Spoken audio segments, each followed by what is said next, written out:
Before a producer hits record or before a journalist picks up a pen, someone like you notices something and wants to understand it. Every day, we invite you to keep asking questions like why and who and how. Because NPR begins with questions, not conclusions. And your right to curiosity is a right worth protecting.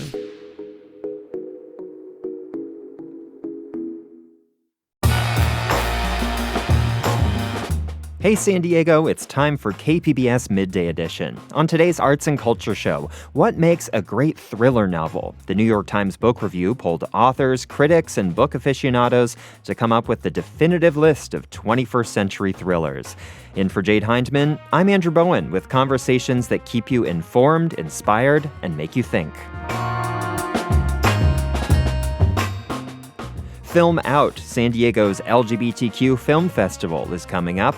We'll hear from filmmakers on a queer horror panel. And our weekend preview has poetry, art, and music events for you, all of them free. That's ahead on KPBS Midday Edition.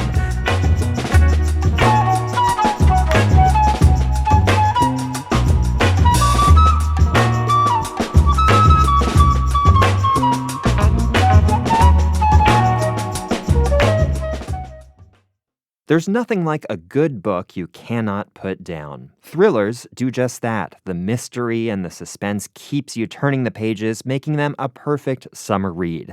The New York Times Book Review recently put out a list of the 50 best thrillers of the 21st century. It was voted on by devotees of the genre, and I'm joined now by Tina Jordan. She's the deputy editor of the New York Times Book Review. Tina, welcome to the show. Thank you for having me. So there are a couple different things that come to mind when we hear the word thriller, but how would you define this genre? Oh boy.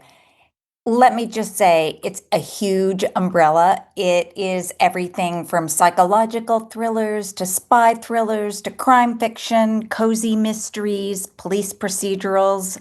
There are so many things that can be called a thriller. And what makes a great thriller in your eyes? What makes a great thriller? Not only does it have everything that makes it thrillery, so let's say, propulsiveness. As you said, a thriller is all about like sitting down and turning the pages one after another. But it also has great writing. And I think thrillers are sort of like the rest of fiction. They can be trite and formulaic and all right, not great writing, but they can also be terrific. And how about that twist? I mean, I feel like every good thriller has to have something that just hits you when you least expect it. Completely. And the best thrillers have even more than one. Mm-hmm. As someone who's been reading for a long time, there is nothing I love more than just getting knocked back by a thriller that I did not see coming. Well, there's this saying, every novel wants to be a thriller, that you mentioned in your book review podcast. How do we see the elements of thriller pop up in other books, other genres? Well, I think first of all, there's a lot of crossover. For example, literary fiction can be a thriller, historical fiction can be a thriller. But I think it's that thing we're talking about, like turning the pages. Like every novelist wants nothing more than for the reader to keep turning the pages, right? Um, and because thrillers are primarily plot driven and not, say, character driven, Mm-hmm. you can do that. So tell me about your own gateway into this genre. I hear Agatha Christie was a very formative author for you in discovering the thriller genre. That's actually true, although I cut my teeth on Encyclopedia Brown Okay. and Encyclopedia Brown and Nancy Drew. Nancy Drew, But love when I was her. Oh, yeah, totally. When I was in sixth grade, my teacher read aloud an Agatha Christie mystery, which I must tell you was probably ill-advised because people died in all kinds of ways, and we were a room full of 12-year-olds. I was Oh. absolutely hooked. And the book was called Cat Among the Pigeons. And I made my mother drive me to the library so that I could check out, as many as I could carry. Hmm. Well, let's talk about this list, which covers thrillers from the 21st century, so published since 2000. What can you tell Right. us about the process of putting this list together and who you reached out to in trying to collect these titles? Sure.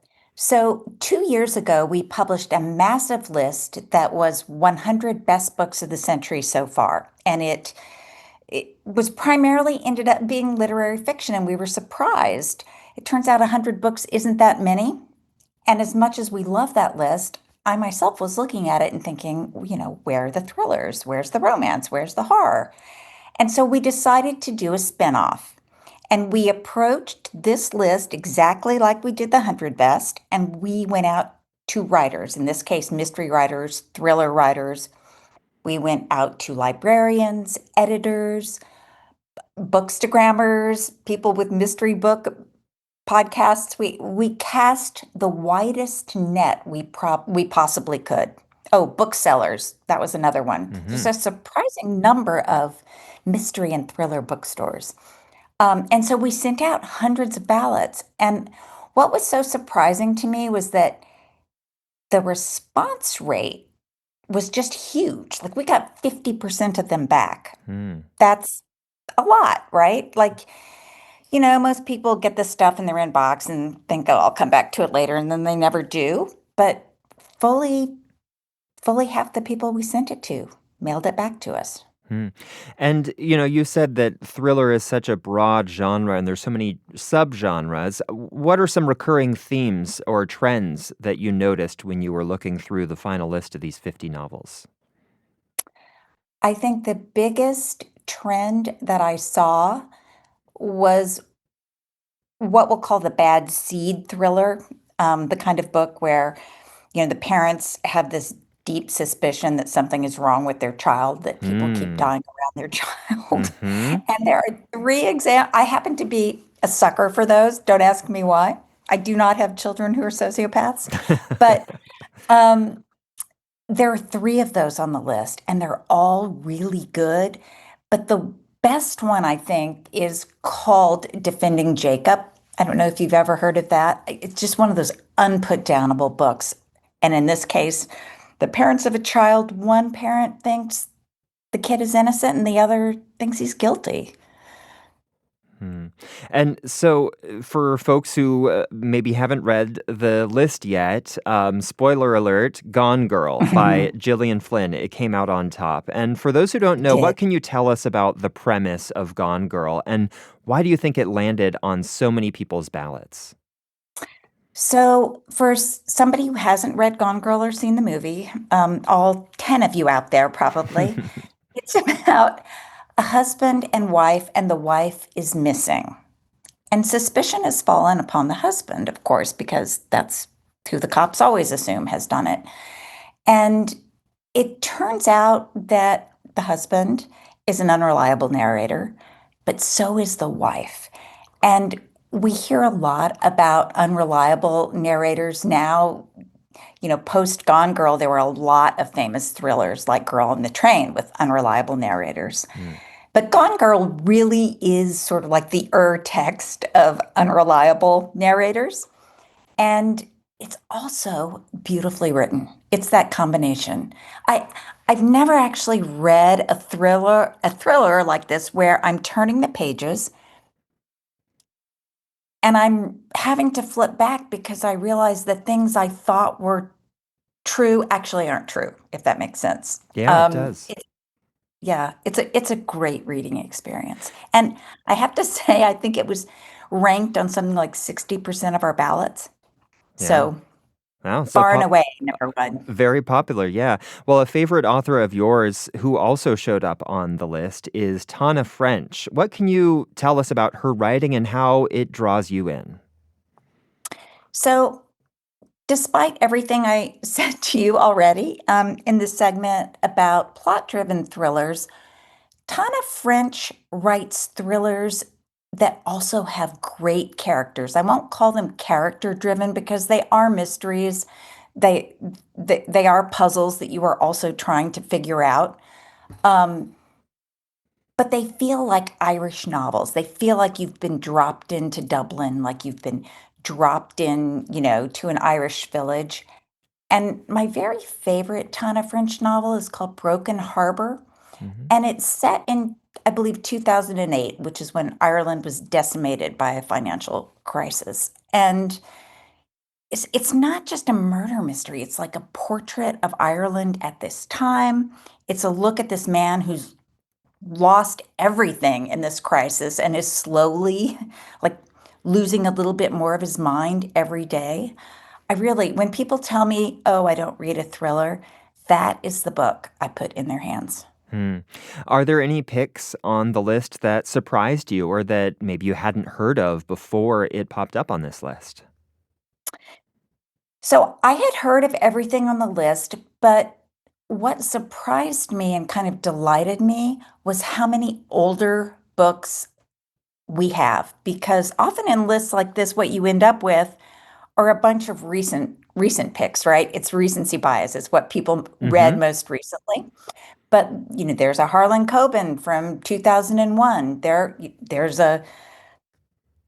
another book from 2003. We really like run the full gamut, and I was happy to see that. I saw that too on actually the readers list, which we will publish tomorrow. Hmm. And so thinking back to those early days in this time span of the 21st century, how do you think that the thriller genre has changed since then? Or, whether it's the books themselves and the writing or how readers are engaging with thrillers? Hmm.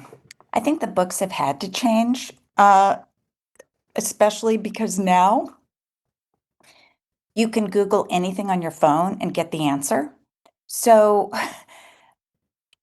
characters in tough spots, a the advent of cell phones in short, I think has made plotting a lot more difficult for Hmm. thriller writers, and, the good ones aren't gonna try to get out of it cheaply by having suddenly somebody have no service or there be a storm to knock it out or whatever.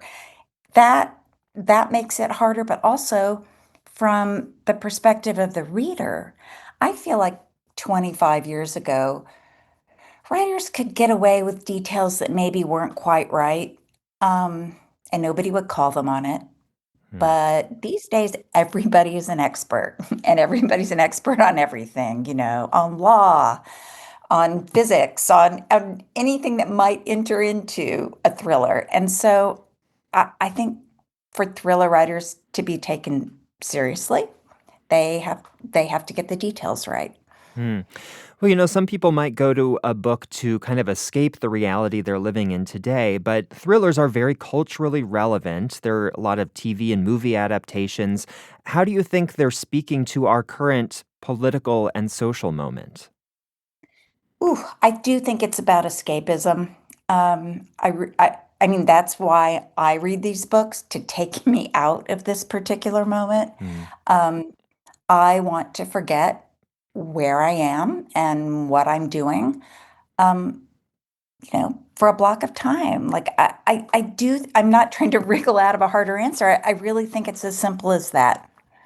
Yeah, so we were talking about Gone Girl, which of course was made into a movie. I saw Sharp Objects, which was turned into a miniseries on HBO. What do you think makes the thriller so ripe for adaptation into film and television? They're so ripe for adaptation because they're plot driven. When you look at all the literary novels that don't get made, that aren't turned into adaptations, it's because, as fabulous as they might be, um, they're interior, they're meandering, they don't have a plot that keeps sending you forward. Um, I I think that thrillers are probably basically script ready, some of them. Hmm. In fact, I'm sure some of them are written that way on purpose, but you know what I mean. Yeah, I do. Yeah. And so I have to ask, what thrillers or thriller are you reading right now? What am I reading right now? Or This are is you an taking a break interesting, from thrillers? really, I am probably going to start taking a break from thrillers. One of my colleagues who reads older thrillers and mysteries has just handed me a stack of mysteries from the 30s and 40s. Hmm. And I like I said, read Agatha Christie, and I've certainly read some of the other of what we call Golden Age writers, but I have not read a single writer, the stack of books she's given me. Mm. So we'll see. So you'll be making your way through that. All right. I'll be making my way through that. Well, good luck with that. I hope you enjoy it. I've been speaking with Tina Jordan. She is deputy editor of the New York Times Book Review. We will link to the full list of the 50 best thrillers of the 21st century at kpbs.org/midday. And Tina, thanks for joining us. Oh, thank you for having me. This was fun.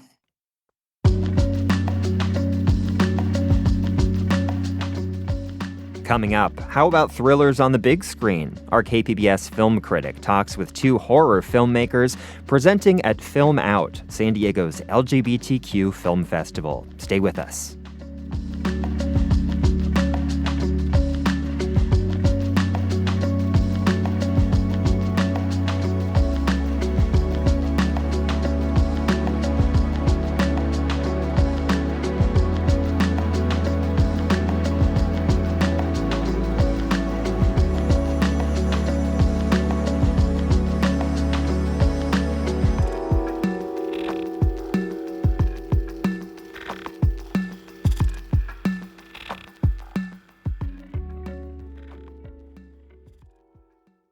Before a producer hits record or before a journalist picks up a pen, someone like you notices something and wants to understand it. Every day, we invite you to keep asking questions like why and who and how.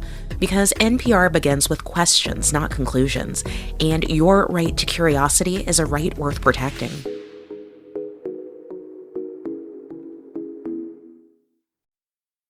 Welcome back to KPBS Midday Edition. I'm Andrew Bowen in for Jade Hindman. FilmOut, San Diego's LGBTQ film festival, returns next week for its 26th year. 41 films will screen during the annual four-day festival, and it kicks off on Wednesday at the Natural History Museum, then moves to the Museum of Photographic Arts at the San Diego Museum of Art. Since the festival always showcases queer horror, KPBS arts reporter and horror aficionado Beth Accomando decided to check in with the filmmakers behind Scorch Marks and the queer horror panel. I want to welcome a pair of filmmakers who will be screening the film Scorch Marks next week at FilmOut San Diego. This is writer-director Brendan Haley and producer Michael Varrati. And I have to confess, when I watched Scorch Marks, it brought me back to pandemic times. It has this end-of-the-world vibe, a single confined setting, this sense of isolation. So I was just wondering, Brendan, where did the idea for this come from, and why did you want to make this film now? The story really started out in the aftermath of pitching a bunch of other projects, but I really was drawn into this idea originally of sort of unknown person walking in the desert, and there's always this force following him or this entity following him. And as everything I tend to do, everything that Michael tends to do in our personal projects, it was always meant to be a queer story, but it needed a little bit more than that. So I think over time, coming up with that story during the pandemic and during those years probably is what you're talking about right there and picking up on. It did develop into what you see now. So there's a little bit more story. There's a little bit more backstory. At one point, there were two other movies that were included in this cinematic universe, and I was maybe some call it delusion, but I choose to call it ambition. At one point in time, I was trying to pitch all three to be financed and made it at the same time. And then obviously when Deku came in and financed us and picked up the movie, we worked really hard to keep everything a little bit more untethered and isolated so each movie could have its own bells and whistles, essentially. But yeah, to bring it back to the pandemic of it all, I think you are clocking me right out the gate by by noticing that it was definitely started during pandemic years. The pandemic years had a real world horror vibe to it that I think we all sort of like were tapping into. Oh, absolutely. And I think there's also something to be said about having lived through an experience like that, but also living as a queer person in everyday life. There is sort of the big theme of the movie is this cataclysmic storm that is going on everywhere else in the distance, but where we actually are. And I think that's sort of works really wonderfully with the narrative that queer life is isolated. And, what we can use the lens of a pandemic or an apocalypse to highlight that. But there was something very interesting and about those two themes and sort of playing in that sandbox for me. So that's where a lot of those ideas come from. I've described this as a little bit as like end of the world kind of vibe, but you bring some additional elements into this that go beyond just your kind of run of the mill end of the world. I don't know how much you want to reveal, but if you want to talk a little bit about the storyline. Yeah, so in short, Scorch Marks is about a man, an unstable, emotionally drained, desperate person named Beckett, who is currently trying to navigate a very bad breakup, for lack of a better term, in social life, and becomes a recluse in the fringes of society when, by coincidence, the apocalypse also happens, isolating him further. And then we start to see supernatural elements come into play, like the spirit of his ex-husband starts showing up and tormenting him. Becca, you all right? Why is this all happening to me? Which part? All of it. The whole thing.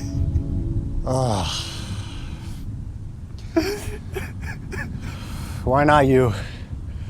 Despite the odds, you're still here, right? We have ancient deities from folklore showing up and imposing their own form of terrors or destiny upon him. I would leave you to draw your own conclusions when you see the film. Your world is spent. Too many bad choices accumulated. I herald the final choice. One that only few must make. You healed my injuries, didn't you? What are you? A familiar. But there's a lot of elements at play, as you highlighted, and I think at the core of it all is this story of relational trauma. I have had a lot of weird proximity, whether working for queer couples that were bad to each other or being in social spheres with queer couples that were bad to each other. I've had this proximity to a number of relationships where I've seen people behave badly. And I think that's always fascinating for me, because in my mind, as queer people, we get to explore non-traditional forms of love and relationship and connection. So how do you mess that up, if that makes sense? And I think that sort of influences the supernatural elements, but in our own unique way. And you mentioned a deity. And again, I don't want you to give away too much, but talk a little bit about the makeup and the design of this character and who you have playing her, him, them. Absolutely. So Tiamat, I can reveal a little bit about the character, not too much, because again, I want to leave that for the audience to experience in full on the screen. But Tiamat is this real world folklore Mesopotamian goddess frequently associated with the creation of the universe and the mother of all monsters. The end is in the beginning. The beginning and end. Yet you go on. It's a character that sort of exists in this kind of Clive Barker method of thinking of villains, like or antagonists, traditional antagonists. You have the Cenobites in Clive Barker's work, which are clerical workers, and that's sort of the same tone with Tiamat here. Tiamat's methods maybe are not always the most sound or moral, but Tiamat exists outside of the scope of human existence, so who are we to really judge? But yeah, Tiamat is this real-world character that was brought to me by the way of Dr. Emily Zarka on PBS's Storied network. Emily came on board as one of our consulting producers and helped us really craft the look of this character, this goddess, along with our drag performer Vander Van Odd, who is the first ever winner of the Boulet Brothers Dragula. And Michael, you produced the film. So talk a little bit about the challenges of making an independent horror film at this particular moment in time.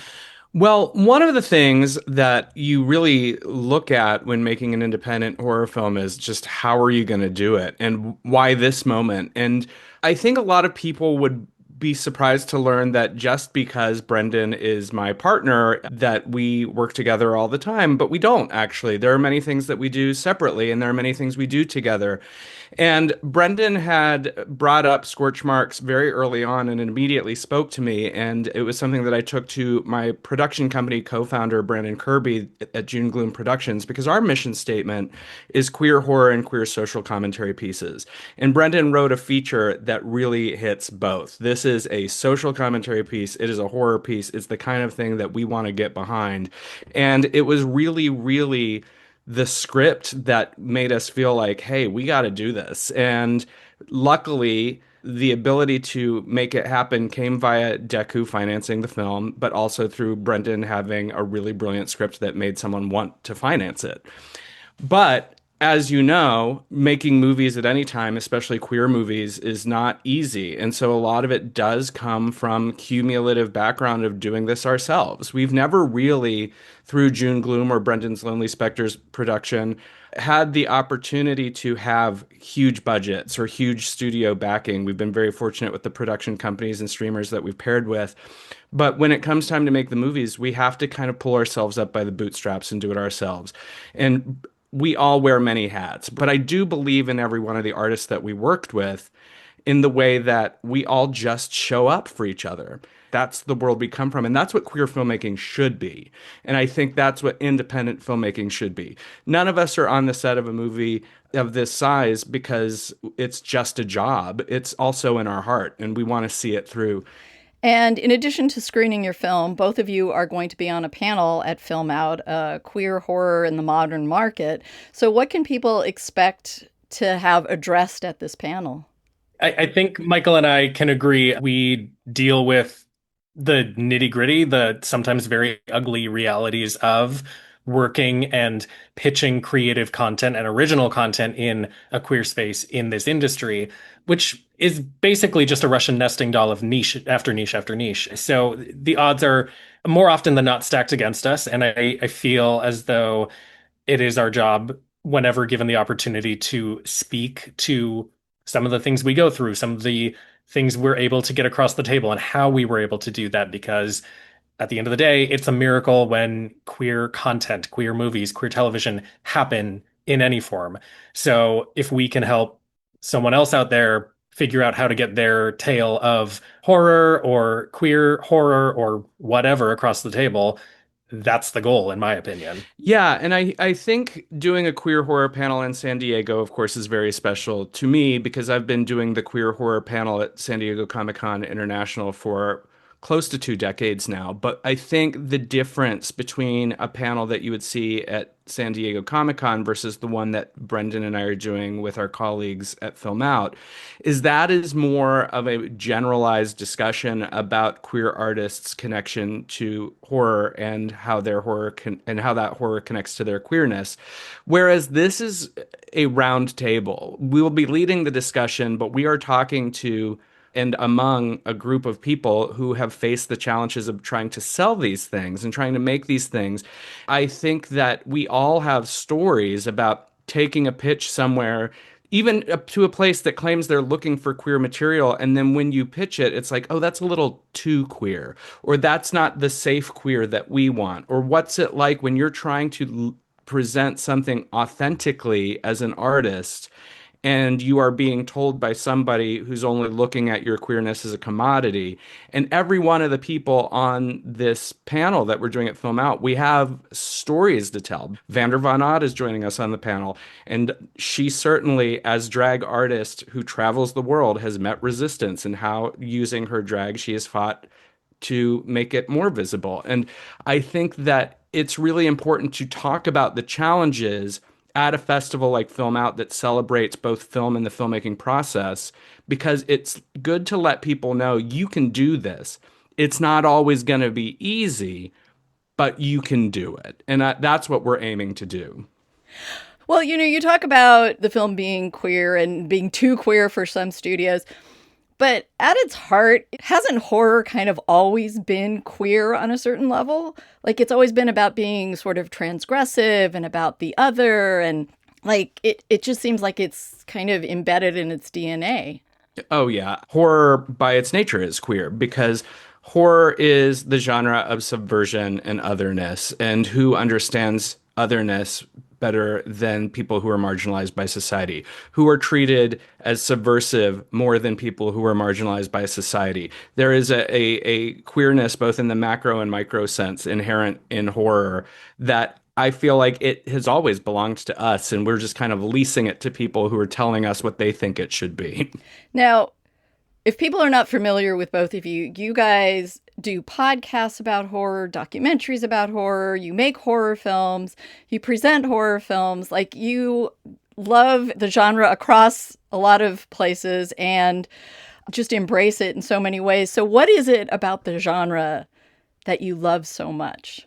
Oh gosh, I don't think there is an easy answer to it all because for a number of years growing up, I was very frightened of horror and these icons it's a tale as old as time. Is, you see the Freddy Kruegers of the world or the Jason Voorhees of the world on television and they scare you to the core. But then as you get older and you start to get a taste for these things, you start to fall in love with them. I think it's not necessarily those characters in particular, but it's finding your corner of the genre. For me, that's a lot of the movies from the 1970s. A lot of 1970s horror in particular really speaks to me. Scorch Marks itself takes inspirations and cues creatively from folk horror of that time, like The Wicker Man or Penda's Fen. And these are movies that have given me a new understanding of queerness in art and how that lives with me, how that lives with me professionally, both, but also personally. I know that Michael's experience also is a little different from that, coming from the world of late night television hosts and getting his taste for movies like that. We both have bonded in our personal life about our deep love of the Killer Tomatoes movies, repping both you, Beth, as well as the city of San Diego in full. Yeah, I think to Brendan's point, there is something about horror that always brings me back for many of the reasons. Like what I said earlier, horror's ability to address the subversive, to address the otherness is appealing. But I think if I'm honest with myself, I grew up specifically during the Reagan era of horror movies. That was the most formative. And that time period when everything was at excess and there was this moral majority trying to dictate what was good and what was not, we were told that this genre was nothing but brain rot. But we know that so many of the movies, even the most populist ones of that era, were reflecting things that were going on at the time. And there's enough of a bad kid streak in me still that when the world tells me you're not supposed to like this, I think to myself, well, I'm gonna anyway. And I'm gonna appreciate this anyway. And I'm gonna champion the trash anyway. Because it's not trash. I think that horror, when really looked at, yes, of course, there's the gratuitous and the excessive and the things just made to shock. And that has its own place and its own value.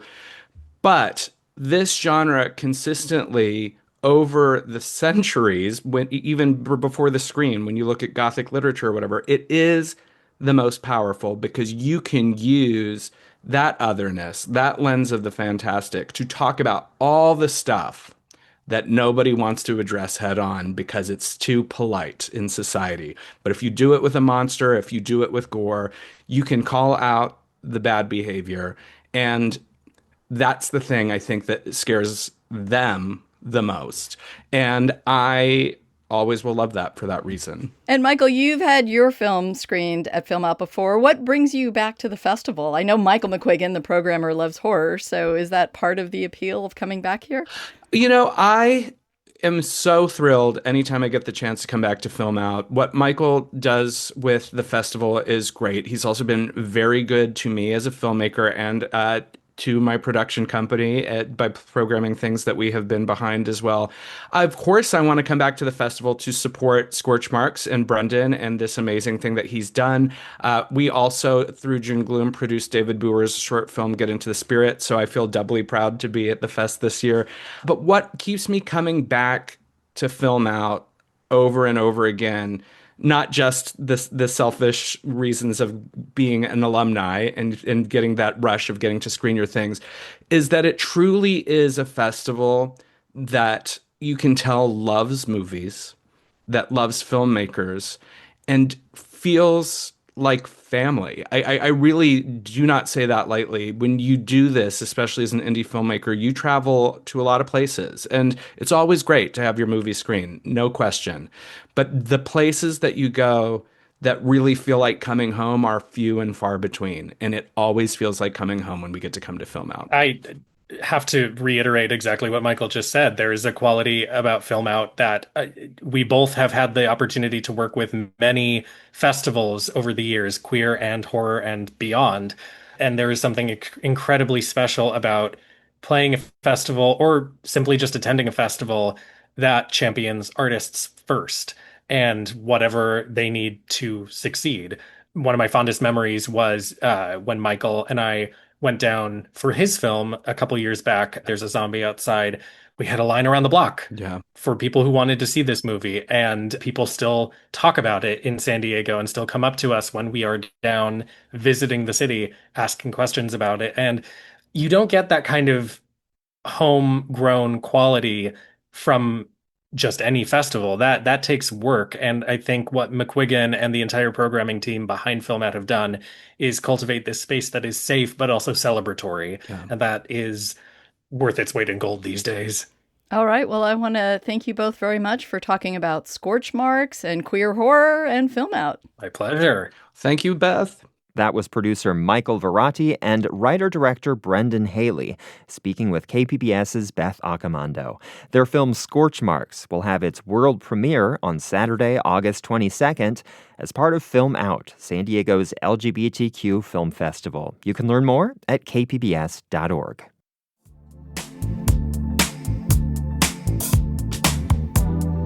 Still ahead, free music, art, and literature events happening in San Diego this weekend. We're back after the break.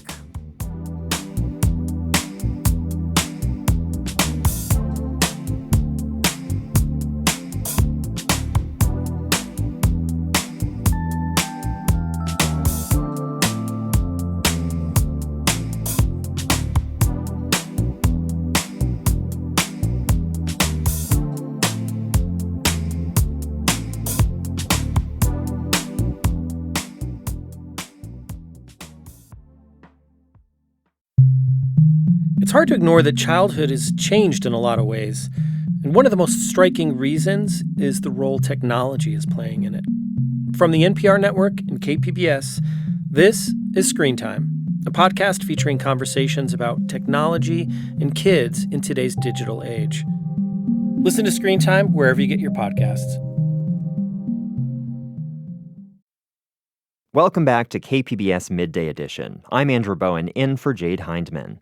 For our weekend arts preview, we have some ways to get your culture fix without breaking the bank. From animation inspired by a century-old painting to poetry beneath the stars, all of it free. Joining me with all of the details is KPBS arts reporter and host of The Finest podcast, Julia Dixon Evans. And Julia, welcome. Hey, Andrew. Thanks for having me. I love talking about free art. And I love consuming free art. Well, let's start with the Poetry Beneath the Stars. What can you tell us about this event? Yeah, so this is at Queen Califia's Magical Circle in Escondido. They're opening it up at night for a twilight poetry reading.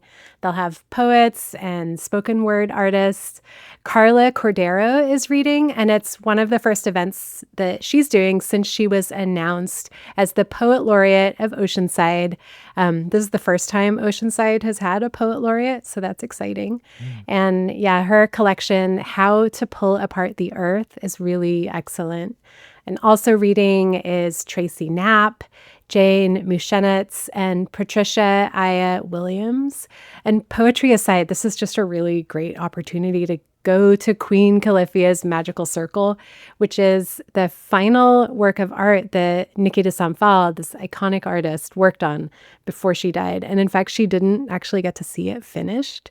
It's such a beautiful spot. It's just this like giant, immersive, fantastical playground.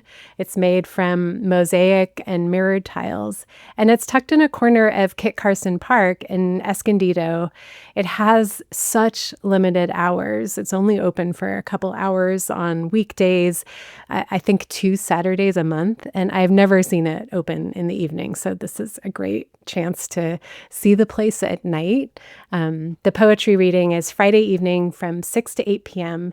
It's free and it's open to the public. It's recommended that you bring a blanket to sit on or a rubber-footed lawn chair if you want a chair to sit on. That's because like the mosaic tiles are really totally immersive. So you just don't want to put a metal lawn chair on top of it. That sounds so cool. And another option is the always free Timken Museum of Art in Balboa Park. Tell us about Margaret Noble's new installation there.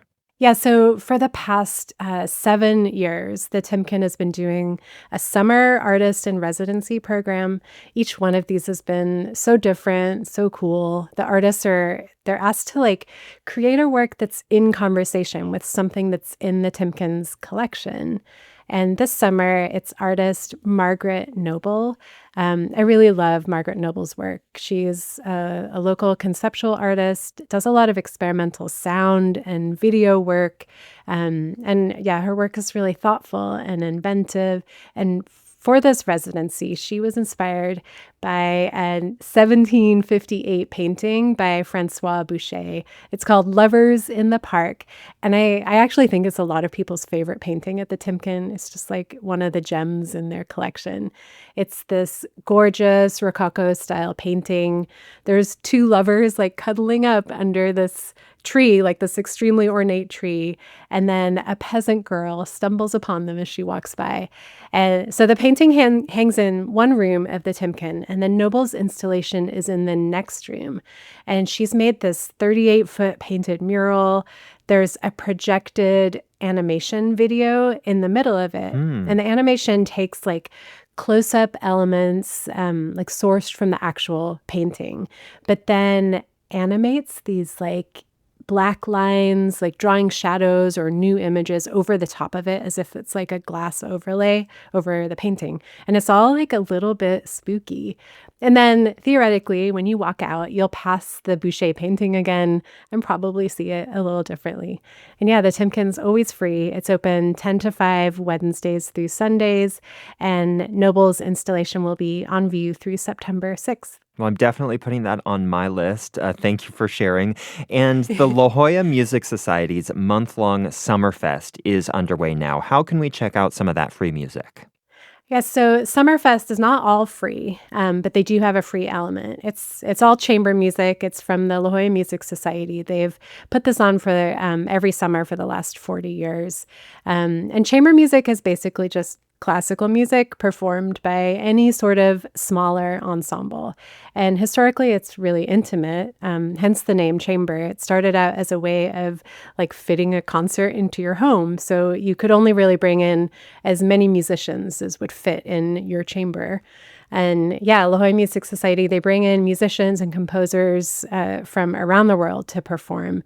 One of the things that they have been doing the last few years is hosting free community events during the festival. These are things like open rehearsals, or this year, all of their musical preludes are also free.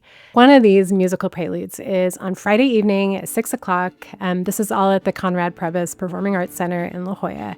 And it's the Kairos Piano Quartet. They're going to perform William Walton's Piano Quartet in D minor. And I wasn't very familiar with this composer, William Walton, until now. He is a 20th century English composer, and I just really like this piece. It's lively and it's cinematic, and I kind of felt like I was watching an old cartoon when I listened to it. This is the 4th movement from that piece.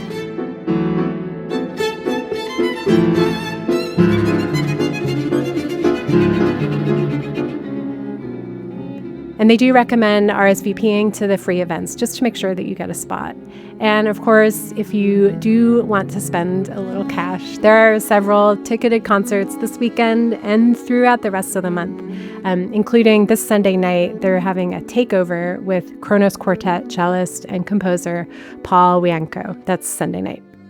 So let's switch to literature. Saturday is the return of Small Press Night at the Book Catapult in South Park. Tell us why this one is on your radar. Yeah, so this is volume 16 of Small Press Night. It's an excellent local reading series founded by a local writer and professor, Kevin Kearney, a couple years ago. And it celebrates small press literature, which I think is where the most interesting stuff is happening. It's where writers can take more risks. And yeah, these readings are a great place to discover a new writer or find your next read, but they're also just like entertaining in and of themselves. This weekend's reading features a couple of touring authors. They both have brand new books out. That's Claire Hopple and Scott Broker. And then the evening will be rounded out by two locals, Paola Capo Garcia, who is our San Diego Poet Laureate, and former journalist and the author of the Awkward SD Substack, Ryan Bradford. This is Saturday at 7 at the Book Catapult. And yeah, these are always free. You had me at Ryan Bradford. He's such a great writer. So funny. Love him. You can find details on all of these and more arts events on our website at kpbs.org. I've been speaking with KPBS arts reporter and host of The Finest podcast, Julia Dixon Evans. Julia, thank you for sharing all this great art with us. Thank you, Andrea. This was fun.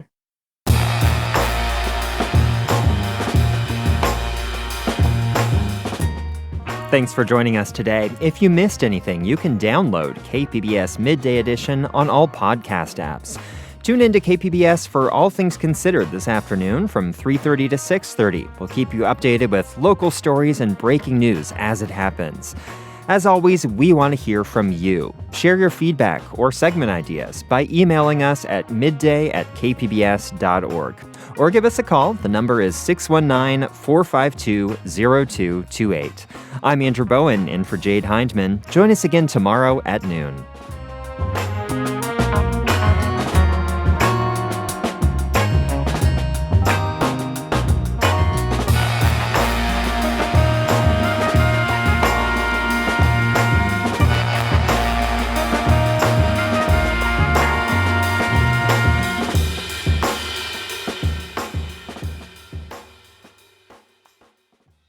KPBS has partnered with StoryCorps for the One Small Step program. We invite you to sign up to have a conversation with a person that may have different views, so you may talk, not about politics, but to understand each other better. Sign up at kpbs.org/onesmallstep.